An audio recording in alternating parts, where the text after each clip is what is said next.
Good afternoon and welcome to NYCryptoTalk. Today's ICO review is going to be on Bitnation, the Governance 2.0. It is a ongoing ICO right now, and it is the blockchain for the jurisdiction area. This is something new I have not discussed before. Obviously, you guys have known that I've done some reviews on projects. A lot of them have been similar. There have been some links, but I do like interesting projects where we're looking to get other things on the blockchain. I have done things for charity. Now I will be doing it on jurisdiction. So, what is Bitnation? Well, Bitnation is basically trying to provide similar services that what traditional governments provide, from dispute resolution to insurance to security and more, but basically making it unbound, decentralized, and voluntary. So if there is a need for services such as the ones I mentioned before, you can do it on the Pangea software that Bitnation offers, and this is an existing platform already. It's currently utilized. There's two apps for both the Google Play Store and the Apple Store.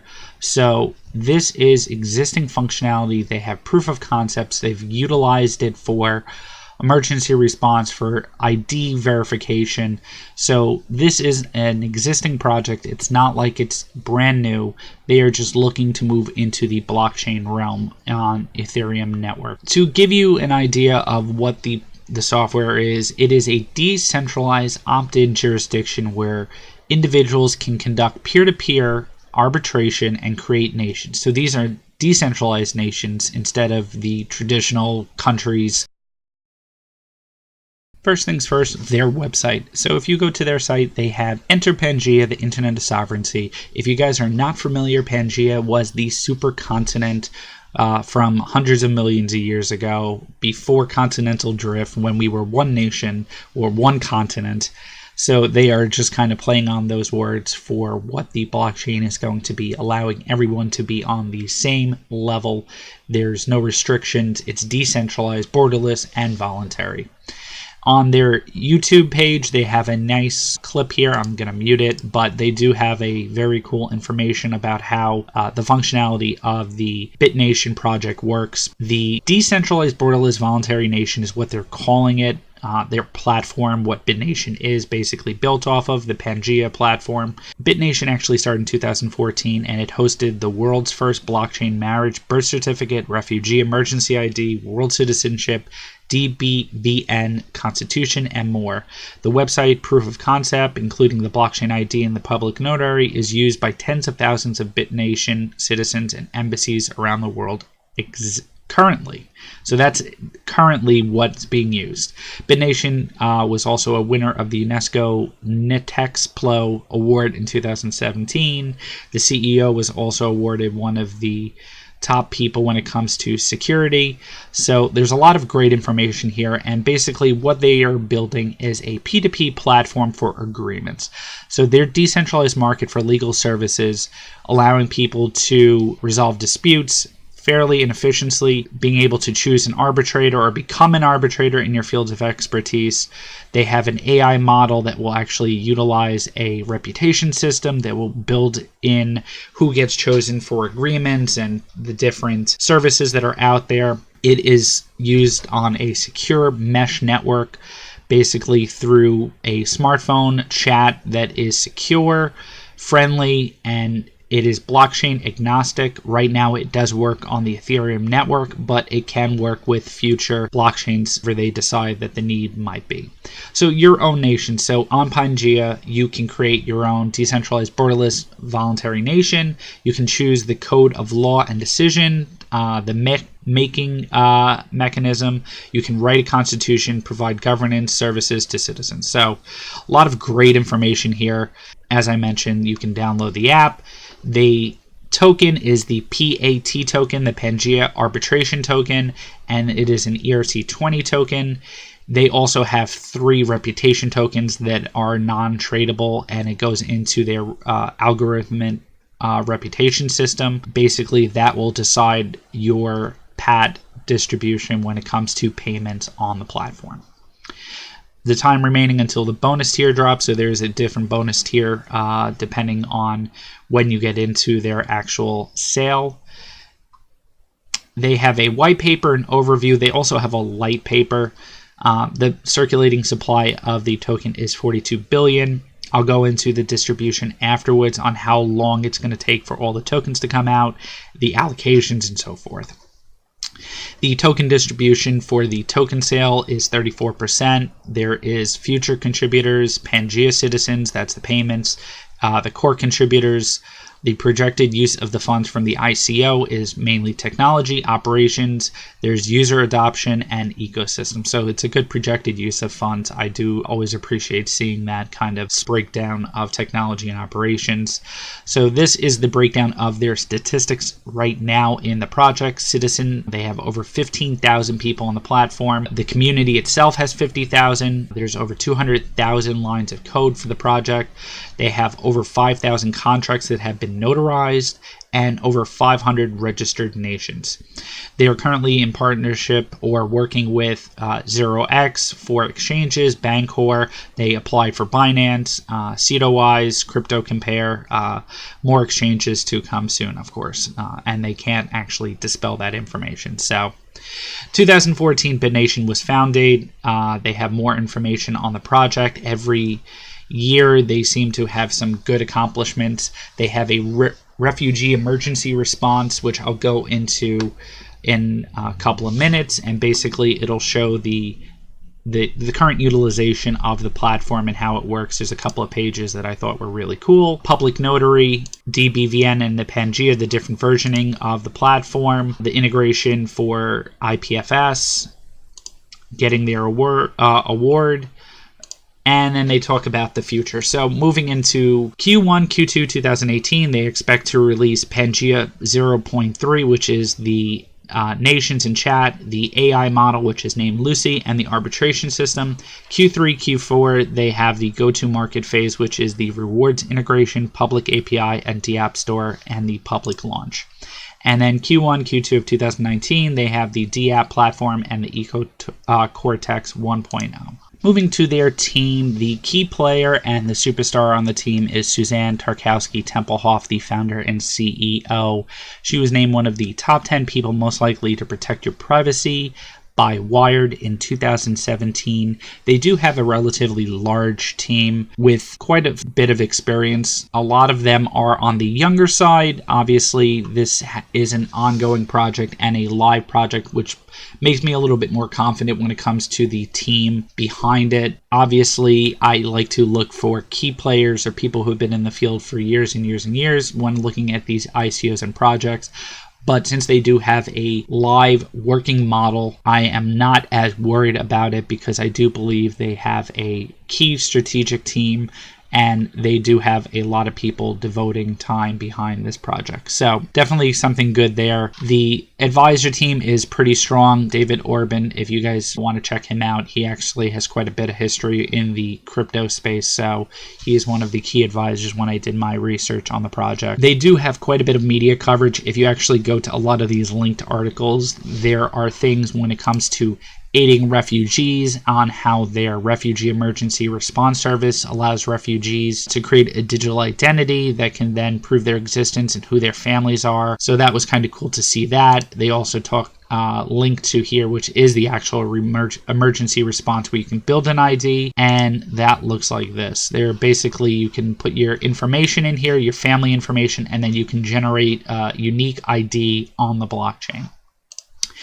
You can also have these support locations. This is where you can actually see different things on the Pangea network: dangerous zones, safe zones, first aid and support, places to sleep, Bitcoin centers, meetups, Bitnation ambassadors. So it's kind of cool here. You can see safe zones for different areas, refugee camps. One of the things that they mention in their platform is their proof of concept is their refugee support and aid.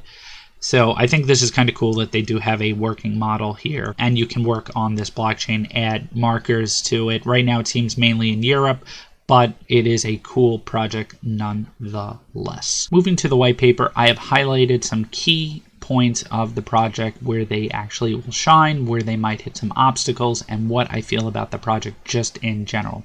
Being a very different type of token that I've reviewed in the past, arbitration, when it comes to the legality of it, I'm not too familiar with the legal system, so I can't be able to weigh in on how this would work for jurisdictions, but just the technical aspect, and as far as the project is concerned, just seeing this on the blockchain and how it would actually evolve over time.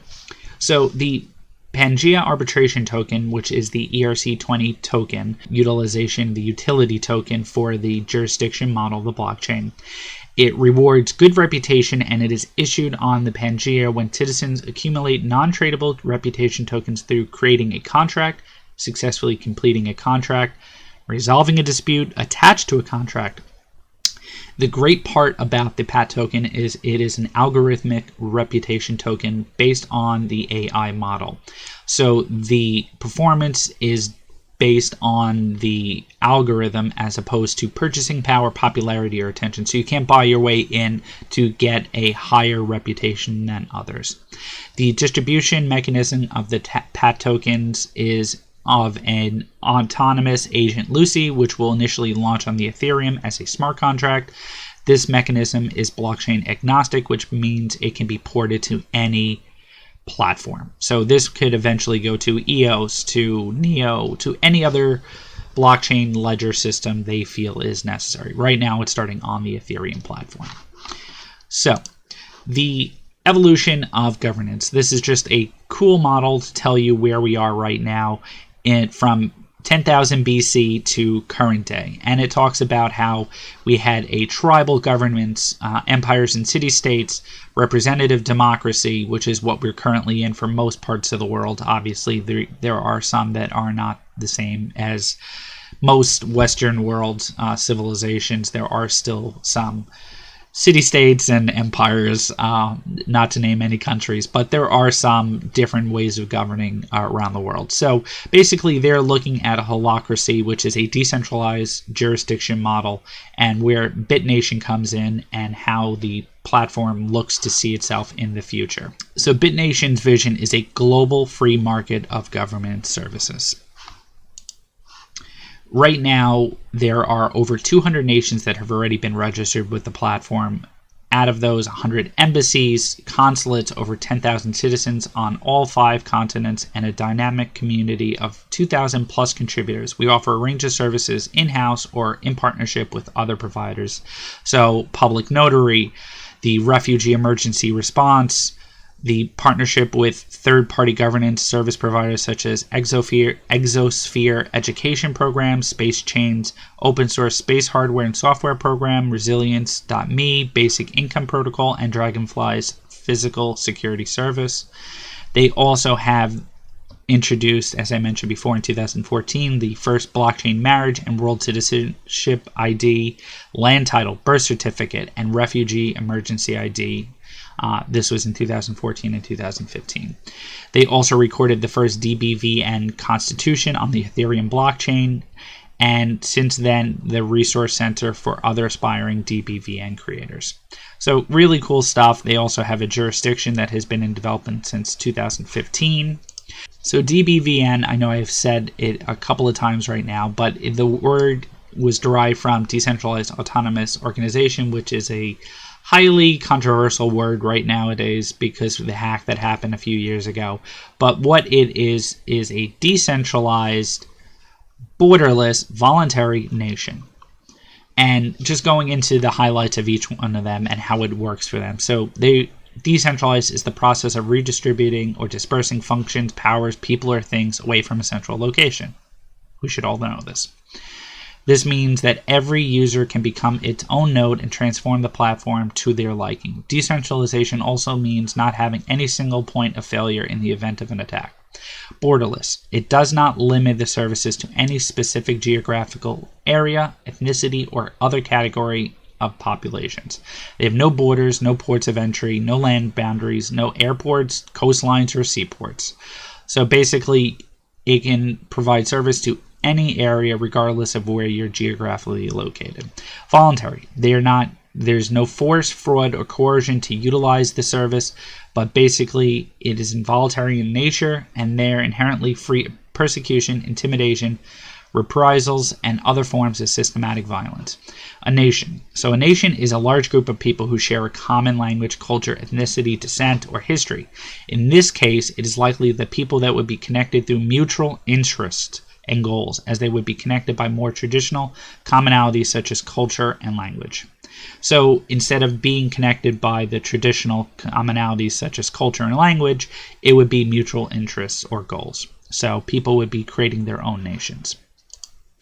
So how it works, there's different ways they can set up the system. There are codes of law, which refer to existing codes of law, such as common law, Sharia law, Unidroit, civil code. The system allows you to upload their own laws or template for a smart contract that can basically create their own agreements. The mediation and arbitration is one of the main goals of the platform, where the arbitration process happens. The incentivization, deterrent, and enforcement, which is basically the token system and how it works. The defined area of responsibility, so the Pangea jurisdiction application allows DBVNs and P2P agreements to be created with clearly defined limits to which the organizations and individuals their rules apply. So basically, defined rules and laws. So this goes into the history of where Bitnation is and where it's going in the future. I kind of hit on this already, but this is probably the most influential or best way to represent the project and look at the layers of how Bitnation and the Pangea API work. So these are examples of third-party applications that can be built on top of it, or existing ones that are on top of it. So there's their marriage D app, which was a smart love app, which was introduced first in 2014. But you can see all the examples they can do on top of it. Land titles, dispute resolution, birth certificates, wills, P2P security, business incorporation, residence, P2P insurance, trade agreements, resource allocation, and healthcare. One of the things I actually noticed on this, which I think is really interesting, is the wills part, because I think that's actually something they can really generate a lot of information off of. I think that's something that's still kind of not out there as much. I know it's very morbid of me, but I think wills, birth certificates are really big things, land titles, where they can really make a big difference in that specific area. So this is the Decentralized Borderless Virtual Nation, and you can see here where they have the different choice of law. The smart contract is on this DBVN, and then the arbitrators and witness, which is where you actually figure out where the settlement or the conclusion of each of these contracts ends. And then here's the Lucy bot, the Pangea Oracle, and then all the other things that are on the Ethereum network. The ID reputation, the smart contracts, the wallet and escrow, the tokenized assets, the notarizations, and the storage and search. So this is the IPFS, Ethereum, and the different ways of how it works. And then the actual mesh network, which is basically the communications protocol between the different areas. So each component is rated either by the AI against performance criteria or by the citizens, and every citizen can follow other citizens, follow other, and so on. And this is where they're rewarded with non-tradable tokens based upon performance. There's 3 different types of tokens. I'll go over that in 2 pages. And basically they accumulate reputations, and then that's what rewards them in tradable Pangea arbitration tokens, the P80 tokens. Different types of DApps that can be built on the platform are peer-to-peer financial redistribution. They do have an example of what could actually be worked on the platform. There's crowd arbitration, peer-to-peer security. The types of tokens, there are 3 different types of non-tradable tokens under the PAT tokens. So there's the POA, which is the proof of agreement, the POC, proof of collective, PON, proof of nomic. Each of these non-tradable reputation tokens will enter into the system, which will then designate your actual reputation and will show, when it comes to a contractual agreement, how much you should be paid in P80 tokens for your specific situation. Moving to their token distribution, they have the breakdown of the different portions of the project and how many tokens will be going to each section. The Pangea users at 34%, future stakeholders at 24%, launch stakeholders at 10%, core team at 18%, and options and bounties at 14%. So it's a little bit on the iffy side, personally, for me, that some of these tokens are kind of out there. For future stakeholders at 25, almost 25%. The launch stakeholders have 10%. The core team is a good ratio, 18%. Options and bounties at 14% is okay. The future stakeholders is the only thing that kind of worries me about the actual token model. And they break down how many tokens will be out there. It will be split into 3 phases, and a total of 14.28 billion PAT will be sold across the 3 phases of the sale. They had a pre-sale, currently in the public auction right now, and it's 1 month. It should be ending towards the end of April, and that will account for up to 7.3% of the PAT supply. Then they will be doing a slow release over the next 24 months, and that will accumulate 14.28 billion at that point will have been sold by April of 2020. So kind of cool how they're doing a slow release of the project. The resources for the token sale, I'm always a big advocate when it comes down to the breakdown. I have talked about this already. 51% tech, marketing 17%, operations 22%, and ecosystem 10%. So I like the breakdown of the token sale resources and how it'll actually get worked. So they talk about their capitalization if they were to be given X amount of money during the token sale, and they break down the technology, the dev team, the research, the marketing, operations, community, ecosystem, the knowledge. So it kind of tells you all the different things they can accomplish when they reach certain hard caps and the millions of dollars. So obviously with the pre-ICO, ICO sale, and once they do the slow release, they kind of tell you what everything can be done with the project. So I kind of like this. I've never seen that one before, how it's broken down. But this is their roadmap. So you can see here where we are right now in Q2. There's a lot of things that are happening right now with Lucy 1.0, public notaries, codes of law, arbitration, agreements, the chat features 2.0, the D App Store is being worked on. Q3, we have the Eco Cortex, the emoticons, Lucy 2.0, integrate currencies, and Q4 they have DApps, PAT, user rewards, public API, and then they have the Eco Cortex 1.0 and 2019. So 0.5 in Q3 and Q1 they have 1.0. So kind of cool that they have that, and they do break down that they do 3-week sprints, each resulting in a product release to the stores, Apple and Google. So I like hearing that they're working off sprints. They have an agile method for their project. What do I think about the project? What do I think about the idea behind it? I personally think there is a huge need for something like jurisdiction on the blockchain. I think it is definitely a very niche area.